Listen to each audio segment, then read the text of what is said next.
और माहौली में एक तरफा परिवर्तन करना, बिना वक्फ बोर्ड के उससे संबंधित जो सदस्य थे बिना उनके विमर्श के करना, ये मोदी जी के सरकार का निरंकुशता का प्रमाण है कि भारतीय जनता पार्टी के निशाने पर इस देश की संप्रभुता, इस देश का सामाजिक न्याय, इस देश की धर्मनिरपेक्षता जो कि नींव है हमारे संविधान में, उसको खत्म करना चाहती है।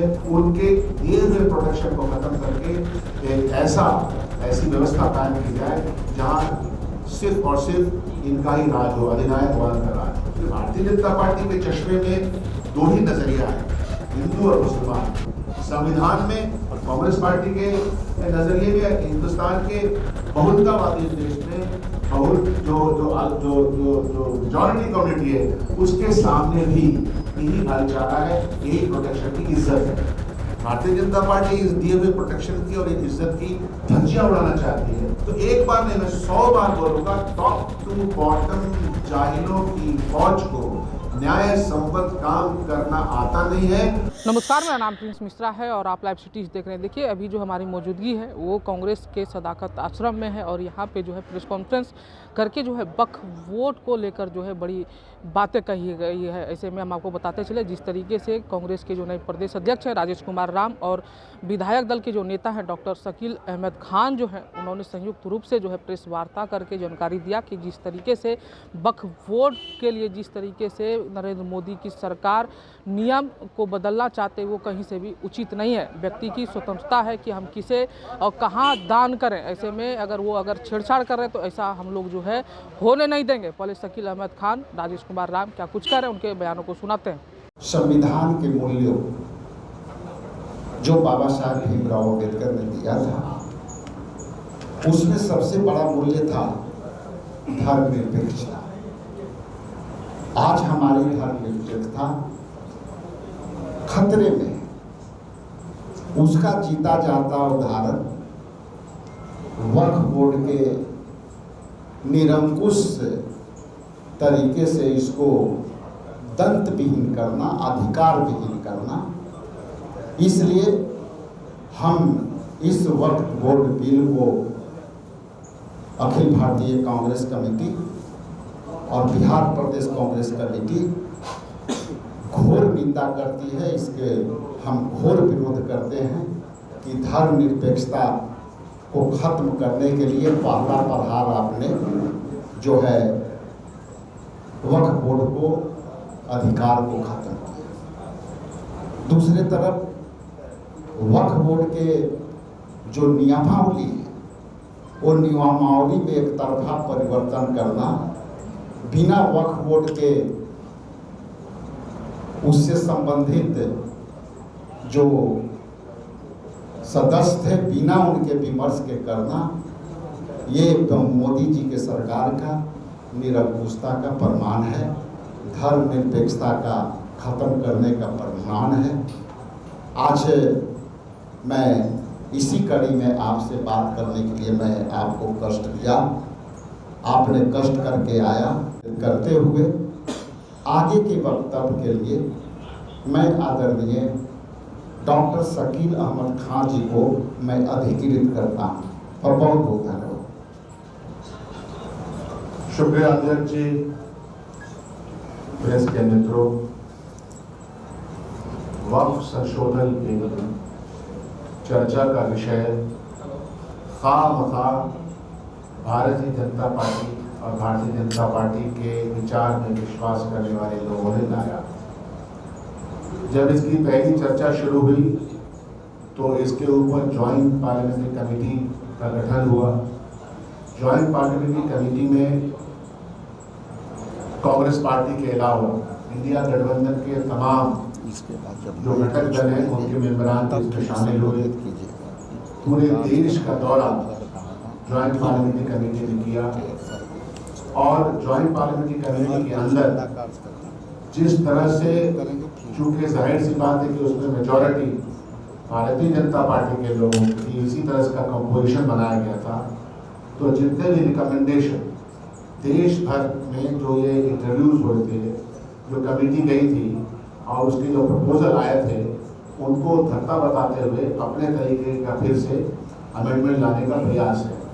हम ये जानते हैं और कांग्रेस पार्टी इस बात को अच्छी तरह समझती है कि भारतीय जनता पार्टी के निशाने पर इस देश की संप्रभुता, इस देश का सामाजिक न्याय, इस देश की धर्मनिरपेक्षता जो कि निहित है हमारे संविधान में, उसको वो खत्म करना चाहती है या उसको कमज़ोर करना चाहती है। ये तो भला है इस देश की जनता का कि इस बार ही जो चुनाव संपन्न हुए लोकसभा के, तो ये वो कर नहीं पाए जो इनकी मंशा थी।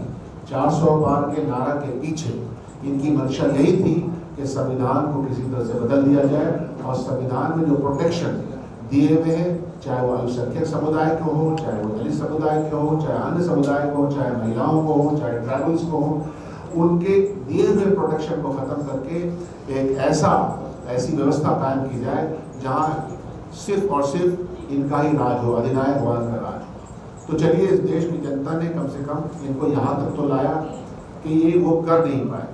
वक्फ बिल के सहारे, पहले तो वक्फ को हमको समझना चाहिए।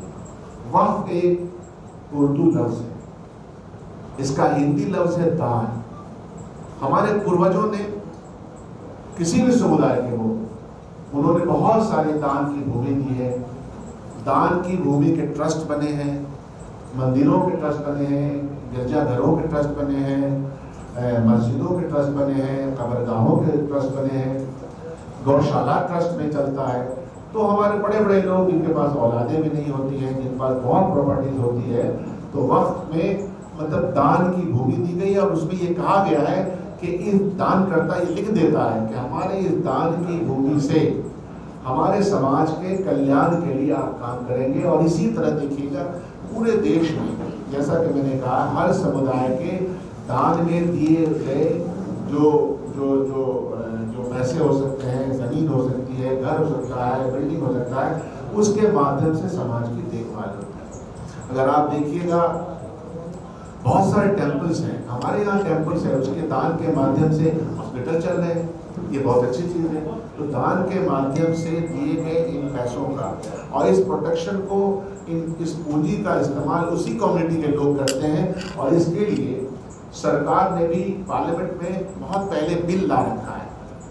तो उस बिल के माध्यम से हर राज्य अपने वक्फ की प्रॉपर्टीज को या अपने और समुदाय के प्रॉपर्टीज का ख्याल रखती है, उसमें लोगों को बहाल करती है। सरकार के लोग भी, जैसे बिहार वक्फ बोर्ड है, तो बिहार वक्फ बोर्ड में भी जो इसका ट्रिब्यूनल है वो सरकारी वकील के तौर पर होते हैं या इसके ऑफिसर सरकारी ऑफिसर हो सकते हैं, जो किसी भी कास्ट और समुदाय के हो सकते हैं। ये ऑलरेडी उसमें प्रावधान है और इसको सुचारू रूप से चलाने के लिए कोई भी राज्य की सरकार उसको देखती रहती है। बिहार में तो वक्फ की प्रॉपर्टीज पे बहुत सारे स्कूल इसी एनडीए गवर्नमेंट ने अनाउंस किया है। 5 स्कूल का प्रपोजल, 2 स्कूल बन चुका है जो वक्फ की प्रॉपर्टी पे है। तो वक्फ वाले ये कहते हैं कि इतनी बड़ी प्रॉपर्टी है, सरकार चाहे तो उसका इस्तेमाल कर सकती है, लेकिन अधिपत्य जो स्वामित्व है उनके अंडर में रहता है। और ये स्वामित्व इसलिए रहता है कि वो प्रोटेक्शन हमको कॉन्स्टिट्यूशन ऑफ इंडिया ने दिया है।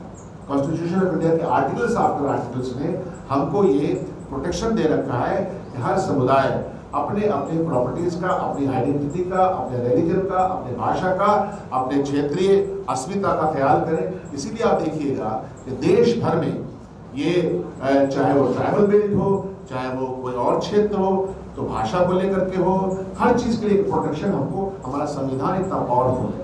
और धर्मनिरपेक्षता शब्द उसके साथ ही जुड़ा हुआ है कि ये हर समुदाय के लोगों को प्रोटेक्शन देता है। आज भारतीय जनता पार्टी और ये एनडीए गठबंधन इस प्रोटेक्शन को इन के प्रकार खत्म करना चाहते हैं। तो जैसा कि मैंने कहा कि जीपीसी बनी, ज्वाइंट पार्लियामेंट्री कमेटी में तमाम सदस्य थे और कांग्रेस पार्टी ने, ये बात बहुत ज़रूरी है, उन लोगों के लिए तो ऐसा समझते हैं कि कांग्रेस पार्टी कुछ नहीं करती है। कुछ लोग आरोप भी लगाते हैं, उनका आरोप सर आंखों पर, लेकिन सच्चाई ये है कि कांग्रेस पार्टी पार्लियामेंट के अंदर, कांग्रेस पार्टी विधानसभा के अंदर, तमाम हिंदुस्तान की विधानसभाओं के अंदर, पार्लियामेंट के अंदर और बाहर इस बिल के खिलाफ प्रोटेस्ट करती रही है और वो न्याय सम्मत बात करती रही है अपने तमाम सहयोगी दलों के साथ। तो एक तो बहुत ही क्लैरिटी है कि वक्फ बिल के ऊपर कांग्रेस पार्टी बहुत ही क्लैरिटी से, और ये वक्फ बिल को आप ये नहीं देखें, क्योंकि भारतीय जनता पार्टी के चश्मे में दो ही नजरिया है, हिंदू और मुसलमान संविधान में, और कांग्रेस पार्टी के नजरिए में हिंदुस्तान के बहुलतावादी इस देश में बहुत जो मेजॉरिटी कम्युनिटी है उसके सामने भी यही भाईचारा है, यही प्रोटेक्शन की इज्जत है। भारतीय जनता पार्टी इस दिए हुए प्रोटेक्शन की और इज्जत की धज्जियां उड़ाना चाहती है, जो हमको इस विश्वास है कि यह देश और देश की जनता उसकी धज्जी उड़ाते हुए नहीं दिखेगी। मुझे मैं तो नाम कभी नहीं लेता, मैंने कहा टॉप टू बॉटम तक जाहिल है, हाँ जाहिलों की फौज। तो आप लोग के सामने जब ये मैं बयान दे रहा हूँ तो मैं जानता हूँ कि हिंदुस्तान सुन रहा है, देश सुन रहा है। तो टॉप टू बॉटम जाहिल है तो एक बार नहीं मैं 100 बार बोलूंगा, टॉप टू बॉटम जाहिलों की फौज को न्याय संबद्ध काम करना आता नहीं है।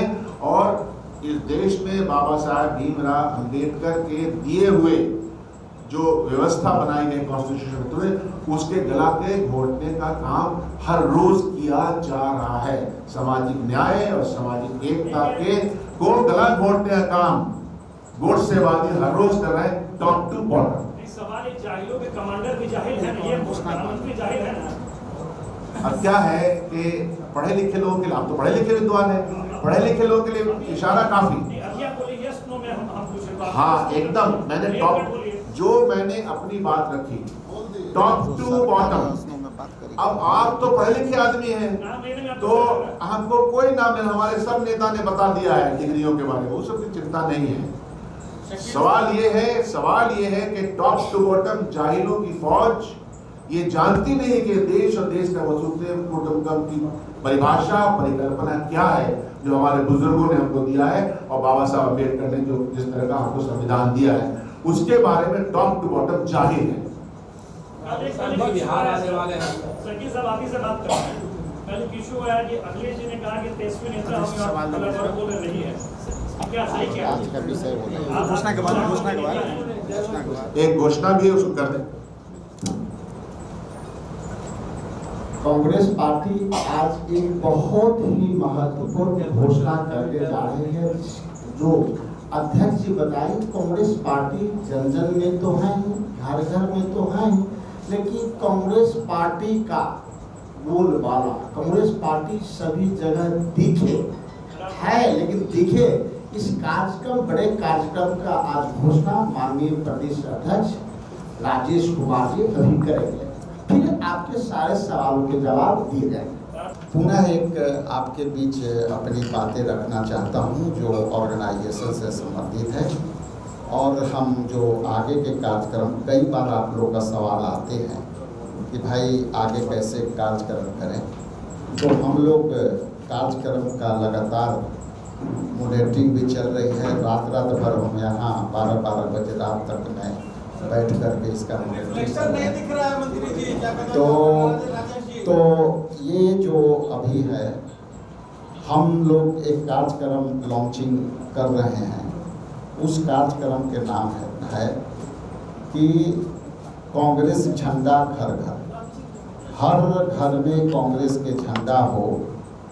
हमारे कार्यकर्ता हर घर पर झंडे लगाएंगे और पूरे गांव में जो कांग्रेस समर्थित लोग हैं उनसे संपर्क कर एक झंडा उनसे अनुरोध करेंगे अपने गांव में, जिला में, कस्बा में, ब्लॉक में, और हर घर पर झंडा हम लोग कांग्रेस के लहराने का काम एक प्रस्ताव आया है। दूसरा है कि हर कांग्रेसी अपने गाड़ी में अपना पार्टी का झंडा लगा करके चलेंगे। तीसरा है कि हर कार्यकर्ता अपने जो भी वो उनके पास कम्युनिकेशन अपना करते हो, चाहे वो व्हीकल कोई भी हो, बाइक हो, मोटर हो, है वो उस पर लगाएंगे। इसी पर पीछे ये मकसद हमारा है कि हम अखिल भारतीय कांग्रेस पार्टी का जो पौराणिक इतिहास है उसके साथ हमारे कार्यकर्ता झंडा देंगे, तो हमारा जो विरासत है आज़ादी से लेकर, वो आज़ादी से लेकर अब तक के विरासत के हम लोग बात करेंगे। वर्तमान में न्याय योद्धा राहुल गांधी जी जो न्याय देने के बात कर रहे हैं, और उसकी शुरुआत हो चुकी है। ये सारे एजेंडे लेकर के हर घर में कांग्रेस झंडा जो है लहराने का काम करेंगे। ये कार्यक्रम हम लोग जो है आज से आपके बीच जो शेयर कर रहे हैं, हम लोग इसको शुरुआत करने जा रहे हैं। तो बिहार में ही नहीं कर रहे हैं, बिहार चुनाव को देखते हुए वन बाय वन करें, वन बाय वन कर रहे हैं। जो बिहार में नियम है कि पूरे देश में आप ये तो पूरे देश में है, लेकिन चूंकि मैं आया हूं तो मुझे काम करने, आप लोग का भी सवाल आता है कि क्या क्या कर रहे हैं, कांग्रेस चर्चे में नहीं है, संगठन में नहीं है, तो ये लगातार आपको देखने को मिलेगा और आपको हमेशा ये परेशानी झेलना पड़ेगा यहाँ आने का या हमको आने का, ये लगातार आपको मिलेगा। तो आपने सुना किस तरीके से जो है वक्फ बोर्ड को लेकर जो है शकील अहमद खान जो है वो गरजते हुए नजर आए कि जिस तरीके से हमारी स्वतंत्रता है, हमें किसे दान देनी है, और दूसरी तरफ और उस ज़मीन का उपयोग जो है किस तरीके से किया जा सके। ऐसे में आप लोगों को क्या लग रहा है, कमेंट बॉक्स में ज़रूर बताइएगा। बने रहिएगा लाइव सिटीज़ पर। धन्यवाद।